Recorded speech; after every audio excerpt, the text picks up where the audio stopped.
విభజన చట్టం రాసింది కేసీఆర్. తెలంగాణ రాష్ట్రం ఇచ్చింది, వరాలని గుప్పిచ్చింది కాంగ్రెస్ అని ఇన్నేళ్లుగా చెప్తూ వస్తున్న రేవంత్ ఇవాళ కొత్త లాజిక్ సృష్టించారు. తెలంగాణ ఏర్పాటును ప్రతిపాదక అయిన విభజన చట్టాన్ని కేసీఆర్ రాశారని, అందువల్ల కృష్ణా జలాల పంపిణీలో జరిగే అన్యాయాన్ని ఆయనే బాధ్యత వహించారని చెప్పుకొచ్చారు.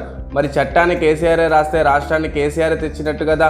ఒకవేళ చట్టంలో కేసీఆర్ అన్యాయం చేస్తే దాన్ని పార్లమెంట్లో ప్రవేశపెట్టిన కాంగ్రెస్ ప్రభుత్వం ఎందుకు సరిచేయలేదు? ప్రాజెక్టులు అప్పగించిన కేసీఆర్ రాసుంటే మరి అధికారంలో ఉన్న 10 ఏళ్ళు ఆయన అప్పగించలేదు కదా. కాంగ్రెస్ అధికారంలో రాగానే ఎందుకు అప్పగించినట్లు? ఉమ్మడి రాష్ట్రంలో తెలంగాణకు అన్యాయం జరగలేదు. సాగునీటి ప్రాజెక్టుల విషయంలో అప్పుడే బాగున్నది. కేఆర్ఎంపై సమాధానం చెప్పలేక ఉత్తమ్ వింత వాదన. ఇరిగేషన్ మంత్రి మండిపడుతున్న తెలంగాణ వాదులు. టీఎస్ కాదు టీజీ. వాహన రిజిస్ట్రేషన్లో మార్పులుగా చట్టం. టీఎస్ కాదు టీజీ. వాహన రిజిస్ట్రేషన్ల మార్పులకు చట్టం. రాష్ట్ర అధికారంలోకి తెలంగాణ తల్లి విగ్రహం. రూపురేఖల్లో మార్పులు. రాష్ట్రగీతంగా జై జై హే తెలంగాణ. హైకోర్టుకు 100 ఎకరాల కేటాయింపు. మరో 2 గ్యారెంటీలపై అసెంబ్లీ ప్రకటన. కులగణనలపై అధికారులతో అధ్యయనం. 8 నుంచి బడ్జెట్.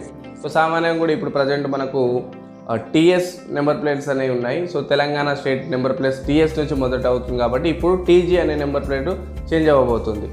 బీజేపీపై మాట్లాడే దమ్ము రేవంత్కి లేదు. కేసుల వల్లే నోరు మెడపడం లేదు. మోదీ అంటే అంత భయం ఎందుకు? హామీలపై నిలదీస్తే తిడుతున్నాడు. పార్లమెంట్లో ప్రశ్నించే గొంతు బీఆర్ఎస్ పార్టీ మాత్రమే. Party working president KTR. అనుచిత వ్యాఖ్యలపై నెటిజన్ల ఆగ్రహం. రేవంత్ తప్పిన హామీలని ఓ చోట చేర్చి కామెంట్లు. కేసీఆర్ కౌంటర్ వీడియోలకు సోషల్ మీడియాలో లైక్ల వర్షం.